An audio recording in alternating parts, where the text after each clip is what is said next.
Hello everyone, how are you? I hope that you all are happy and healthy and once again you're most welcome to my YouTube channel GK with MKF।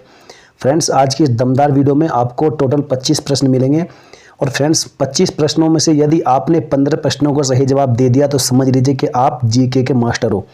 आप GK में कमज़ोर अपने आप को बिल्कुल मत मानिए। तो इसलिए फ्रेंड्स, आज की इस वीडियो को ध्यानपूर्वक देखने के साथ ही अपने आप को चेक करिएगा कि आपके इन 25 प्रश्नों से कितने प्रश्न सही होते हैं। तो चलिए फ्रेंड्स, शुरू करते हैं आज की इस वीडियो को। पहला प्रश्न है कि फूलों की घाटी किस राज्य में स्थित है। आपके ऑप्शन इस प्रकार हैं: उत्तराखंड, उत्तर प्रदेश, राजस्थान या फिर हिमाचल प्रदेश। फ्रेंड्स, यदि आपको ज़्यादा समय चाहिए तो आप वीडियो को पॉज कर लीजिएगा, वीडियो को रोक दीजिएगा और इत्मीनान के साथ सोचिएगा कि राइट आंसर क्या होगा और कमेंट में लिखिएगा। और साथियों, अंत में कमेंट करके बताइएगा कि आपके 25 प्रश्नों में से कितने राइट आंसर हैं और ईमानदारी से टेस्ट लगाइएगा। तो साथियों, इसका राइट आंसर हो जाएगा option number A, Uttarakhand. Uttarakhand में ही फूलों की घाटी स्थित है। चलिए नेक्स्ट क्वेश्चन की ओर बढ़ते हैं फ्रेंड्स। अगला प्रश्न है कि नीति आयोग के अध्यक्ष निम्न में से कौन होता है। अमित शाह, नरेंद्र मोदी, डॉक्टर हर्षवर्धन या फिर निर्मला सीतारमण। तो फ्रेंड्स, इसका राइट आंसर है option number B, Narendra Modi. साथियों, नरेंद्र मोदी अर्थात जो भारत के प्रधानमंत्री हैं वही नीति आयोग के अध्यक्ष होते हैं। और नीति आयोग का पुराना जो नाम था वो था योजना आयोग।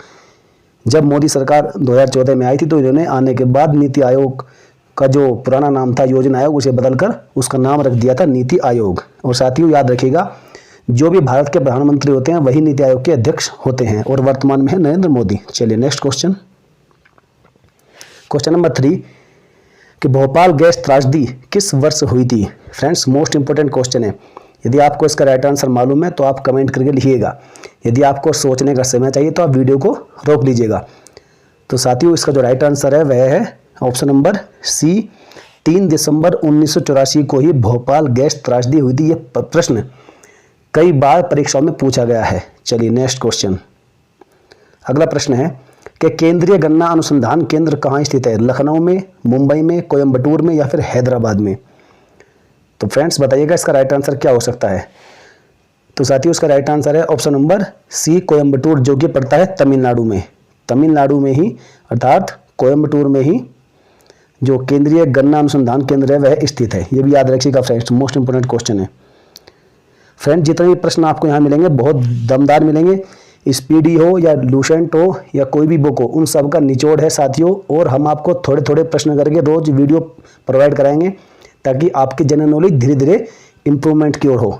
तो साथियों, अगला प्रश्न है कि यूनेस्को द्वारा कलिंग पुरस्कार किस क्षेत्र में दिया जाता है। चिकित्सा, विज्ञान, पत्रकारिता या फिर नन ऑफ दीज, इनमें से कोई भी नहीं। तो साथियों, इसका राइट आंसर है ऑप्शन नंबर बी, विज्ञान के क्षेत्र में। जो कलिंग पुरस्कार है यूनेस्को जिसे देता है, तो साथियों वह विज्ञान के क्षेत्र में ही कलिंग पुरस्कार प्रदान करता है। चलिए नेक्स्ट क्वेश्चन। अगला प्रश्न है कि मदर टेरेसा को भारत रत्न किस वर्ष दिया गया था। 1966 में, 1971 में, 1975 में या फिर 1980 में। तो फ्रेंड्स, इसका जो राइट आंसर है वह है ऑप्शन नंबर डी, 1980 में। 1980 ईस्वी में ही मदर टेरेसा को भारत रत्न दिया गया था। चलिए नेक्स्ट क्वेश्चन।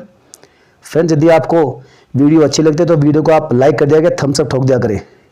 अगला प्रश्न है कि कितने डिग्री सेल्सियस को परम शून्य तापमान कहा जाता है। वेरी वेरी मोस्ट इंपोर्टेंट प्रश्न है।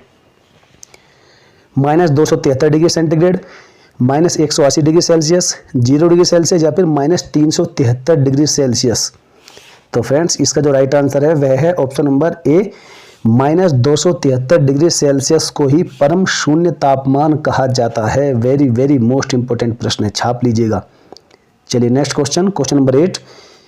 सारनाथ में किस शासक का स्तंभ है। समुद्रगुप्त का, अशोक का, चंद्रगुप्त प्रथम का या फिर पुलकेशन द्वितीय का।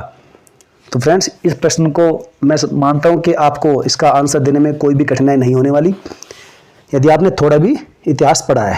साथ ही उसका right answer option number B, Ashok. Ashok का ही स्तंभ है सारनाथ में। चलिए next question, question number 9। Bharat पर हमला करने वाला प्रथम मुस्लिम आक्रमणकारी कौन था। मोहम्मद गोरी, बाबर, मोहम्मद बिन कासिम या फिर मोहम्मद बिन तुगलक या एमबीटी। तो फ्रेंड्स, इस आसान से सवाल का जवाब है मोहम्मद बिन कासिम। यही भारत पर आक्रमण करने वाला पहला मुस्लिम आक्रमणकारी था।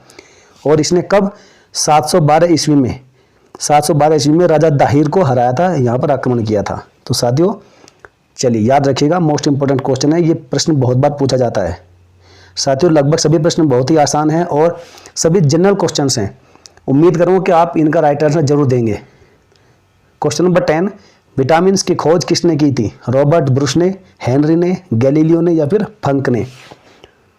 तो फ्रेंड्स इसका जो राइट आंसर है वह है ऑप्शन नंबर डी, फंक। फंक ने ही विटामिन की खोज की थी। चलिए नेक्स्ट क्वेश्चन नंबर 11, राज्यसभा का पदेन सभापति कौन होता है? राष्ट्रपति, उपराष्ट्रपति, लोकसभा अध्यक्ष या फिर प्रधानमंत्री? फ्रेंड्स यदि आपको सोचने का समय चाहिए तो आप वीडियो को रोक लीजिएगा और फिर इत्मीनान के साथ सोचिएगा, फिर जवाब लिखिएगा। तो इसका जो राइट आंसर है वह है ऑप्शन नंबर बी, उपराष्ट्रपति। जो राज्यसभा का पदेन सभापति होता है फ्रेंड्स वह होता है उपराष्ट्रपति। और वर्तमान में राज्यसभा का सभापति कौन है अर्थात उपराष्ट्रपति कौन है, ये आप सभी जानते होंगे। जानते तो आप कमेंट में लिखिएगा। चलिए नेक्स्ट क्वेश्चन नंबर 12, कि दिल्ली चलो का प्रसिद्ध नारा किसने दिया था? चित्तरंजन दास, महात्मा गांधी, भगत सिंह या फिर सुभाष चंद्र बोस? तो फ्रेंड्स दिल्ली चलो का प्रसिद्ध जो नारा है वह दिया था सुभाष चंद्र ने, इसलिए option number D, Subhash Chandra Bose is the right answer. चलिए next question number 13, Swami Vivekananda ने शिकागो में हुए विश्व धर्म सम्मेलन को कब संबोधित किया था अर्थात किस वर्ष संबोधित किया था? 1973 में, 1893 में, 1993 में या फिर 1798 में? तो फ्रेंड्स इसका जो राइट आंसर है वह है ऑप्शन नंबर बी, 1893 में ही स्वामी विवेकानंद ने शिकागो में वे विश्व धर्म सम्मेलन को संबोधित किया था। और फ्रेंड्स आपको कमेंट में बताना है कि शिकागो किस देश में स्थित है अर्थात शिकागो शहर किस देश में पड़ता है। चलिए नेक्स्ट क्वेश्चन नंबर 14, अंतर्राष्ट्रीय न्यायालय के न्यायाधीशों का कार्यकाल कितने वर्ष का होता है? 5 वर्ष, 6 वर्ष, 9 वर्ष या फिर 10 वर्ष? तो फ्रेंड्स इसका जो राइट आंसर है वह है ऑप्शन नंबर सी, 9 वर्ष। जो अंतर्राष्ट्रीय न्यायालय जो कि उसका हेडक्वार्टर कहाँ पर है? द हेग, और द हेग है नीदरलैंड में। साथियों यहाँ पर जितने भी जो न्यायाधीश होते हैं उनका जो कार्यकाल होता है वह 9 वर्ष का होता है। और फ्रेंड्स आपको ये भी बताना है आज कमेंट सेक्शन में कि अंतर्राष्ट्रीय न्यायालय में एक भारत के भी न्यायाधीश हैं और उनका नाम क्या है, फटाफट से आप कमेंट सेक्शन में छाप दीजिएगा। चलिए नेक्स्ट क्वेश्चन नंबर 15, सार्वजनिक क्षेत्र में देश का सबसे बड़ा बैंक कौन सा है? Punjab national bank, state bank of India, Andhra bank या फिर HDFC बैंक? तो फ्रेंड्स इसका राइट आंसर है option number B, state bank of India. यही सार्वजनिक क्षेत्र में देश का सबसे बड़ा बैंक है। चलिए नेक्स्ट क्वेश्चन नंबर 16, मंदिर निर्माण कला का जन्म किस काल में हुआ था? बहुत ही जबरदस्त क्वेश्चन है फ्रेंड्स। मौर्य काल, गुप्त काल, वर्धन काल या फिर मध्यकाल? तो फ्रेंड्स इसका जो राइट आंसर है वह है ऑप्शन नंबर बी, गुप्त काल। साथियों गुप्त काल में ही मंदिर निर्माण कला का जन्म हुआ था। और मंदिर निर्माण कला ये साथियों जो 6ठी शताब्दी ईस्वी है अर्थात 4ठी से 6ठी शताब्दी ईस्वी तक ये जो है इस दौरान थी, इसलिए मंदिर निर्माण कला का जन्म गुप्त काल में ही माना जाता है। चलिए नेक्स्ट क्वेश्चन नंबर 17, कि गुर्दे की क्रियात्मक इकाई क्या कहलाती है? न्यूरॉन, नेफ्रॉन, अग्नाशय या फिर इनमें से कोई नहीं? तो फ्रेंड्स इस जबरदस्त क्वेश्चन का राइट आंसर हो जाएगा ऑप्शन नंबर बी, नेफ्रॉन। साथियों नेफ्रॉन ही गुर्दे की क्रियात्मक इकाई कहलाती है। और गुर्दे को हम क्या और कहते हैं बताइए फ्रेंड्स? गुर्दे को वृक्क भी कहते हैं या फिर किडनी भी गुर्दे को ही कहते हैं। और गुर्दे की क्रियात्मक इकाई होती है नेफ्रॉन, ये याद रखिएगा, बहुत बार ये परीक्षाओं में प्रश्न आता है। चलिए नेक्स्ट क्वेश्चन नंबर 18, कि शरीर में पित्त का स्राव किस ग्रंथि से होता है? पिट्यूटरी ग्रंथि, अग्नाशय ग्रंथि, थायराइड ग्रंथि या फिर यकृत? तो साथियों इसका राइट आंसर है ऑप्शन नंबर डी, यकृत। जो शरीर में पित्त का स्राव होता है वह यकृत के द्वारा होता है अर्थात यकृत ग्लैंड से होता है। और यकृत को जिगर भी कहते हैं, कलेजा भी कहते हैं और लीवर भी यकृत को ही कहते हैं, ये याद रखिएगा। चलिए नेक्स्ट क्वेश्चन बहुत ही आसान सवाल है और ये यकृत की इमेज आप देख पा रहे हैं। चलिए नेक्स्ट क्वेश्चन नंबर 19, कि विश्व में प्राकृतिक हीरा का सबसे बड़ा उत्पादक देश कौन सा है? संयुक्त राज्य अमेरिका, दक्षिण अफ्रीका, कनाडा या फिर ऑस्ट्रेलिया? तो फ्रेंड्स इस क्वेश्चन के बारे में आपने बहुत बार पढ़ा होगा, सुना होगा। इसका जो राइट आंसर है वह है ऑप्शन नंबर बी, दक्षिण अफ्रीका। दक्षिण अफ्रीका ही विश्व में प्राकृतिक हीरे का सबसे बड़ा उत्पादक देश है, अर्थात प्रोड्यूसर कंट्री है। और साथियों, आपने एक दो शहरों के नाम सुने होंगे, कालगुडी और कुलगाड़ी। साथियों, आप कमेंट में बताइएगा कि ये दोनों शहर किस देश में स्थित है। चलिए नेक्स्ट क्वेश्चन नंबर 20 कि राज्यसभा का गठन कब होता है? तीसरे वर्ष, पांचवें वर्ष, छठे वर्ष या फिर कभी नहीं। फ्रेंड्स, इसका जो राइट आंसर है वह है ऑप्शन नंबर डी, कभी नहीं। क्योंकि फ्रेंड्स, राज्यसभा गठन कभी नहीं होता, क्योंकि राज्यसभा कभी भंग ही नहीं होती।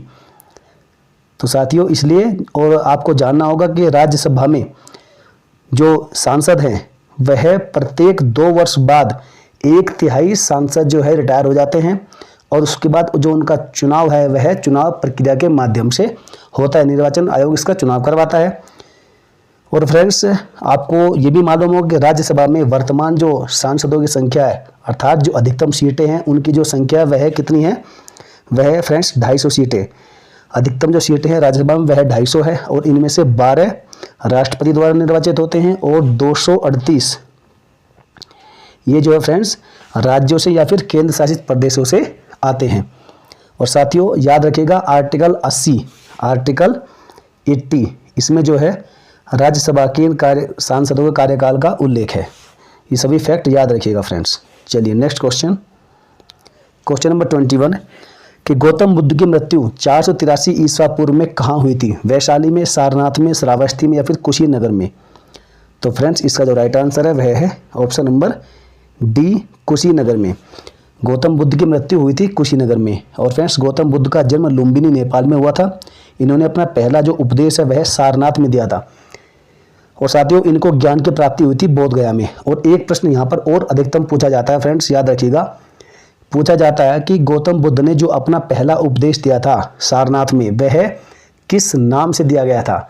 अर्थात पहले उपदेश को क्या कहा गया? तो साथियों, उसे कहा गया था धर्म चक्र परिवर्तन। याद रखिएगा फ्रेंड्स, बहुत बार पूछा गया है। धर्म चक्र परिवर्तन जो पहला उपदेश है सारनाथ में जो दिया गया था फ्रेंड्स, उसको इस नाम से जाना जाता है। चलिए नेक्स्ट क्वेश्चन नंबर 22 कि निम्न में से कौन सा विटामिन जल में घुलनशील है? विटामिन डी, विटामिन के, विटामिन ए या फिर विटामिन सी।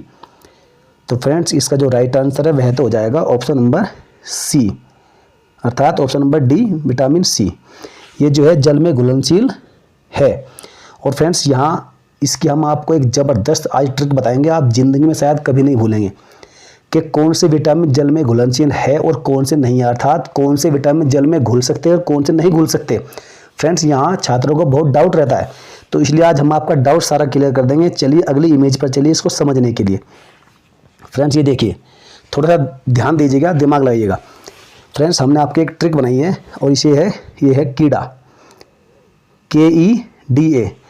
ये कीड़ा आप समझ लीजिए, कोई कीड़ा है और इसको हमने KEDA इस नाम से जाना है, और जो कभी भी जल में नहीं घुल सकता। फ्रेंड्स, आप बताइए क्या ये कीड़ा जल में घुल सकता है? नहीं घुलेगा। इसलिए याद रखिएगा KEDA, इससे बना विटामिन के, ई से विटामिन ई, डी से विटामिन डी और ए से विटामिन ए। फ्रेंड्स, ये चारों ही विटामिन जो हैं जल में कभी नहीं घुल सकते, अर्थात जल में घुलनशील नहीं होते।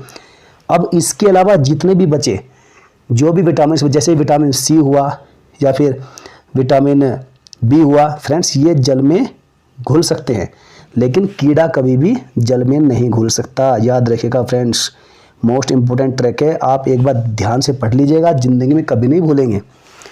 चलिए, उम्मीद करूंगा आप सभी समझ गए होंगे। नेक्स्ट क्वेश्चन की ओर बढ़ते हैं। अगला प्रश्न है कि हीनयान महायान नामक संप्रदाय किस धर्म से संबंधित है? जैन धर्म, बौद्ध धर्म, पारसी धर्म या फिर यहूदी धर्म। तो फ्रेंड्स, इसका राइट आंसर है ऑप्शन नंबर बी, बौद्ध धर्म। ये दोनों ही संप्रदाय जो हैं बौद्ध धर्म से संबंधित है। चलिए नेक्स्ट क्वेश्चन नंबर 24, संसद के दोनों सदनों को बैठक के लिए निम्न में से कौन आमंत्रित करता है? प्रधानमंत्री, लोकसभा अध्यक्ष, राष्ट्रपति या फिर राज्यसभापति। तो फ्रेंड्स, इसका राइट आंसर है ऑप्शन नंबर सी, राष्ट्रपति। राष्ट्रपति ही संसद के दोनों सदनों को बैठक के लिए संयुक्त रूप से आमंत्रित करता है, याद रखिएगा। नेक्स्ट क्वेश्चन नंबर 25 कि संसद के दोनों सदनों की संयुक्त बैठक की अध्यक्षता कौन करता है? Very most important political question है। प्रधानमंत्री, राष्ट्रपति, लोकसभा अध्यक्ष या फिर उपराष्ट्रपति। तो फ्रेंड्स इसका जो राइट आंसर है वह हो जाएगा ऑप्शन नंबर सी, लोकसभा अध्यक्ष। लोकसभा अध्यक्ष ही संसद के दोनों सदन अर्थात राज्यसभा और लोकसभा इन दोनों की संयुक्त बैठक जब भी होती है उसकी अध्यक्षता करेंगे लोकसभा के अध्यक्ष। और वर्तमान में लोकसभा अध्यक्ष कौन है, आप फटाफट कमेंट में छाप दीजिएगा। चलिए नेक्स्ट क्वेश्चन। तो फ्रेंड्स आज का प्रश्न आपके लिए है, आपको बताना होगा कि वर्तमान में लोकसभा के अध्यक्ष कौन है। अभी हमने पिछले प्रश्न में आपसे पूछा है सुमित्रा महाजन है, ओम बिरला है, मीरा कुमार है या फिर सोमनाथ चटर्जी है। फटाफट अपना आंसर कमेंट में लिखिएगा। और फ्रेंड्स साथ ही साथ ये भी बताइएगा कि इन 25 प्रश्नों में से आपके कितने प्रश्न सही हुए हैं, आप कमेंट में अपना स्कोर जरूर दीजिएगा। तो फ्रेंड्स वीडियो को आपने बहुत ध्यान से देखा, इसके लिए आपका बहुत बहुत धन्यवाद।